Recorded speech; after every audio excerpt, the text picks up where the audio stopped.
Hey guys, welcome to Appalachia's Homestead. Patara here with you this afternoon. I have special guests up here on the homestead. And so many of you know Peg's banana pudding and banana bread and all kinds of things. This is my Nana. If you've come to the Great Appalachian Homesteading Conference, you certainly know Nana. And I don't know, the stars lined up today for me, and she's agreed to let me do a little video with her. Yeah. You put your lipstick on today, that's why. That's why I look so good. So, here's the deal. So I've asked Nana to talk to me and to talk to y'all about what it was like growing up, basically Depression era, post-Depression era, in Appalachia, in East Tennessee. You're from you're from Knoxville. I was born in Knoxville. Born in deep West Knoxville, which a lot of people don't know was like really the sticks at one time. Right. And so you coming from this area and, being poor Appalachian folks, right? Right. So talk to us about what it was like during that time growing up as a kid, some of the things that you did, who you grew up with, some of the things you worked with in order to live and survive. Right. And all about that. Now, I've got a picture here, and we'll do an overlay. And I always talk and tell them about harping. Right. When we talk about my great-great-grandmother, that was your grandmother. That's right. And was basically like another mama to you, right? So tell us all about it. Well, I was raised with my grandmother because my mother was an only child, so we all lived together. Me and two sisters and a brother, my mom and dad, and Granny and Granddaddy, which is something to always remember because my grandmother was like a mother to me. And she also was a funny farmer. She did things in the garden. She did things that one day we couldn't find her, and we went out, and she had the ladder and was up in top of the cherry tree picking cherries. That was the way she was. Fearless. But she made a big garden every year. We had to have it to have food to eat. And when we would get off the school bus going home, we would start saying, wonder what we'll have for supper, because Granny always would cook it. And usually it was one thing and cornbread. And I loved it when it was pinto beans or green beans, but I hated the day that we had potatoes. I have never liked potatoes because we had fried potatoes and we had mashed potatoes. Right.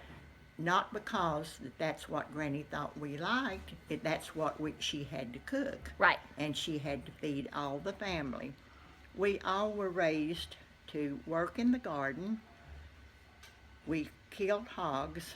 I will never forget the night that my dad and my granddad killed hogs. And so I went in the kitchen and we had an old sausage grinder. And I knew that they were going to pick on me first to grind the sausage. And I said, I tell you one thing, I'm not grinding that sausage. And so just because I was smart, smart aleck, my daddy said, get over here and start grinding the sausage. So that made me mad, and I ground up all of the meat that had been set aside for the sausage. So if anybody needs to know how to make sausage, I can flat tell you, and I had a sore arm when I got through. Now, so how often would you all actually, I think we've talked about this before, how often would you have meat? Was it you went through the week and you would have what, you told me oatmeal, eggs, a vegetable, and then if you had meat, such as maybe chicken or rabbit or something, it was pretty much on like, what, Sundays? Yes. We had meat on Sundays because that's when the preacher came. Right. And also, that's when we had a home-baked cake, because through the week, we all were sweet eaters. And I would write notes and give to my sister to take to my mother to say, can I have some sugar so that we can make cookies tonight? And she would write back and say, no, we only have enough sugar for the cake on Sunday. So we didn't get to have sweets when we wanted them, because we rationed our stuff so that we could have it on Sunday. We usually had fried chicken on Sunday, and I'll remember my granddaddy got me up at 7 o'clock, and he chose 2 hens or 2 chickens. He took the neck off of them, wrung the neck off, and throwed them in a tub of hot water, and that really softened the wings. And then from there on, he said, "It's yours from here on." And he lifted those hot chickens up, and I had to pick the chickens with my hands, and then he would singe the chickens. That would be to take the paper and singe off the little fine hairs that's left. So one Sunday he said, "You have graduated. You're going to do the singeing this Sunday." So he showed me how to light the paper, and I lit the paper and singed the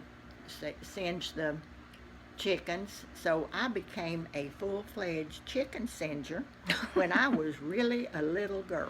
Now tell us the story real quick about, okay, so Harpy, that was your we call her Harpy. Yes. You didn't call her Harpy. You No, just I called her Granny. You just called her Granny. Granny. And your mom, who would be Granny Mac, she worked a lot. So you were often home and coming home to your grandparents or your grandmother, because Papa Harp worked too, right? Yeah. So she was running the kids, running the farm, running the food, because everyone else had to work to make ends meet, and she just kept everything at home.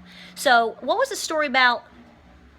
Tell me about, who was coming around, and you went and stole the eggs so you could go. Stole the broody hen's eggs.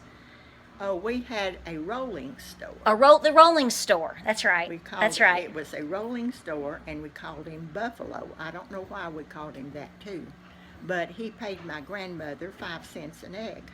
So it was just great for her to have a dozen of eggs, because she could get a lot off the rolling store.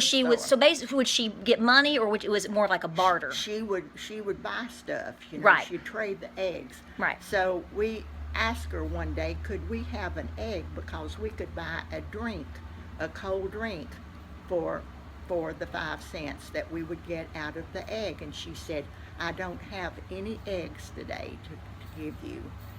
And I told my brother, I said, "Over in the hen house, there is a hen sitting on a nest over there." Right. And I didn't know that hen was on a setting of eggs, because I had seen my grandmother wrap eggs up and keep them warm, and then she would put them under the broody hen. So she would select her eggs for the brooding. That's clearly. right. That's right. Okay. So that day I was determined, before the rolling store came, that we was going to have 5 cents a piece. So I got my grandfather had a fishing pole made out of a cane. And so I got that long cane and went in the chicken house, and I started poking that hen. And, Right. oh, she curled her feathers up, and I thought, well, that's weird that she doesn't want to get off the nest. How old do you think you were when you did this? Oh, I was about 10. 10. Okay. And come to find out, she never did get off the nest.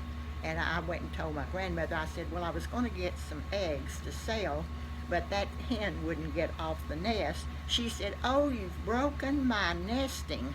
I said, "What?" So she had set a nest of 12 eggs under the hen for them to hatch, and I had broken all of them up trying to steal an egg to trade with the rolling store. Did you get in trouble?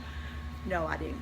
I never did get in trouble with my granny. Yeah. No. Yeah. Well, I did when I was little. So. I know. I did. I got in trouble with her. So there's a lot of people, Nana, you know all about this, about what we do, and that there's this big movement back to people's roots and wanting to learn skills, because they, as time and generations have moved forward, more people got away from living like you did, because economic times got better, people got jobs, the change in times. So, but a lot of people are wanting to, in a sense, go back, because they want to learn skills, they want to understand sustainability. So your generation is very different than even mom's or mine or my kids. So what can people like me or younger, what can we learn from you, your life, your experiences in, growing up and having to be more sustainable, having chores like this, and participating with a farm all of your life, because you had to. What can you tell people? Well, there's one thing that you learn. You learn how to be frugal. Frugal. You had to be frugal because you had to make sure that everybody else had their share of food at the table. Right. It taught you to be, well, saving. You didn't throw anything away.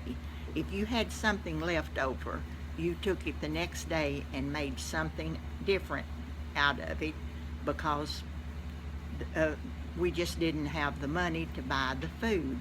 So I guess to say the thing in life that taught me, it was to learn how to be manageable with my money, with my things, with my food. And as I grew up, I maintained that attitude, and I remembered that from my childhood. Well, I would say you probably appreciate sweets a lot more too, Yes, because you I know do. what it's like to not. And we know you Yes. like sweets. Yes, I do. Yes, I do. All right, Nana, I think they're gonna like this video. All righty. I think they're Thank gonna you. love it. All right, guys, if you like this video, like and subscribe. Check us out on Facebook, Instagram, and Pinterest. We're gonna have more series of different things. So we have, Nana, and then we have other different folks in the family and generations and things like that, because that's how we learn. We learn from each other, right? Thank you. So, all right, you did good, Nana. Right. Y'all take care out there.